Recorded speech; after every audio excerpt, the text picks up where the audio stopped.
Monsieur Lameri, l'actuel PDG de l'hôtel Horaci. Comme j'étais soutien de famille, donc j'avais besoin de travailler, je l'avais sollicité pour un travail. Parce que l'hôtel allait être inauguré, tous les manutentionnaires seraient foutus donc, à la porte. Donc j'ai été lui demander s'il pouvait m'aider, parce que j'étais quand même au lycée à l'époque. Chose qu'il ne m'a pas refusé. Donc, avant d'arriver à ce métier de DJ, je suis passé par plusieurs postes. Vas-y. J'ai été standardiste, j'ai été chasseur groom. Hein, je prenais les valises et tout, j'accompagnais des clients. Avec l'uniforme rouge à la Spirou Bordeaux, plutôt. Bordeaux. Voilà. Ah, si quelqu'un a des photos de cette époque, je paye. J'en cherche encore. Parce qu'à l'époque, on n'avait pas cette culture de l'appareil photo. Je travaillais la nuit. Le matin, je terminais le boulot, j'allais aux études. Ce qui n'était pas évident. Effectivement, je voyais plein de gens entrer et sortir, mais je ne savais pas, et je ne connaissais même pas le mot discothèque, en fait, à l'époque. Puis un beau jour, on me dit, voilà, le DJ ne vient pas ce soir, donc tu es obligé de le remplacer. J'étais plus jeune. Et bizarrement, ce vendredi, je reçois le DJ dont je parle, qui s'appelle DJ Brahim. Donc on m'a mis derrière une régie. Voilà, tu parles, tu envoies un morceau. Et tu avais déjà des prérequis techniques ou tu t'y connaissais un peu? Absolument rien. Je découvre. Donc j'ai eu, je me rappelle, le premier soir, j'ai eu toutes les insultes du monde. Clairement, c'est un métier. Voilà, ça s'apprend, ça s'acquiert. C'était un métier où j'ai été écarté chaque 3-4 mois, parce que chaque 3-4 mois, on ramenait un DJ pour un essai. Il y a même un collègue à nous qui est aujourd'hui à la radio, qui est venu me remplacer quelques temps plus tard. Des noms. Oh, je préfère me taire, mais bon. Donc voilà. Et puis en 1984, j'ai effectivement exercé ce métier. Tu sais, Reda, c'est pas évident de vivre dans un quartier populaire. Je dirais pas que c'est un quartier où régnait la misère, mais on sentait quand même à l'époque la misère dans les quartiers populaires.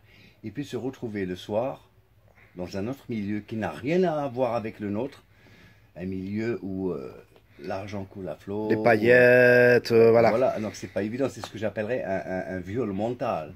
On vient d'un milieu pauvre et on fréquente un milieu riche. Et c'est pas évident. C'est ce que j'appelle le choc frontal. Comment tu as réussi à t'adapter, justement? Comment j'ai réussi à m'adapter? Ah, mais je t'avais dit que c'était une vraie interview ce soir, hein, tu vois. Non, mais ça ne me gêne nullement, je t'ai donné même carte blanche. Au fait, je cachais à mes clients ma vraie vie.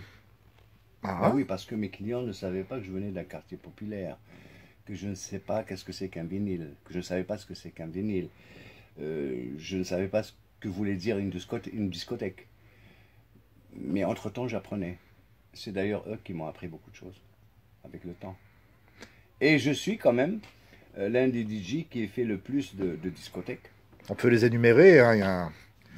Raïs Hamido notamment. Non, c'était le Saint-Georges, aussi. C'était le Raïs Hamido en 2000. C'était le Triangle, c'était le Tamaris, c'était le Studio 7, c'était le Sun House à Oran, c'était le Tangage à Oran, c'était le Cheval Blanc. Tu as été DJ dans toutes ces enseignes prestigieuses. Absolument. Moi, c'est une période qui me fascine personnellement, vu que, comme je te disais, je suis un peu musicien. Et tout cet âge d'or, encore une fois, des discothèques entre guillemets en Algérie, c'était pendant la décennie noire, paradoxalement. La décennie noire, c'est un autre visage de l'Algérie.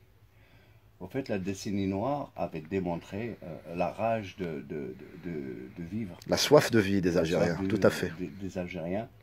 C'est-à-dire que malgré les crimes crapuleux qui se commettaient à l'époque, malgré le danger qu'on vivait à l'époque, l'Algérien était là, il sortait, il s'amusait, il se faisait plaisir, et pour moi c'était une manière de combattre justement ce terrorisme.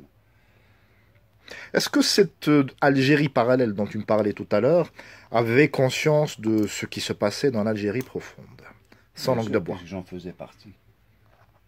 J'en faisais partie parce que moi, dans mon quartier, tout le monde savait que j'étais DJ. Donc je n'étais pas à l'abri d'un assassinat. Parce qu'à l'époque, c'était quand même de l'apostat pour beaucoup. Mais je prenais quand même le risque. Je n'ai pas quitté ce métier. Et d'ailleurs, je rends hommage à tous les DJ qui ont exercé ce métier au moment où l'Algérie traversait des moments extrêmement difficiles.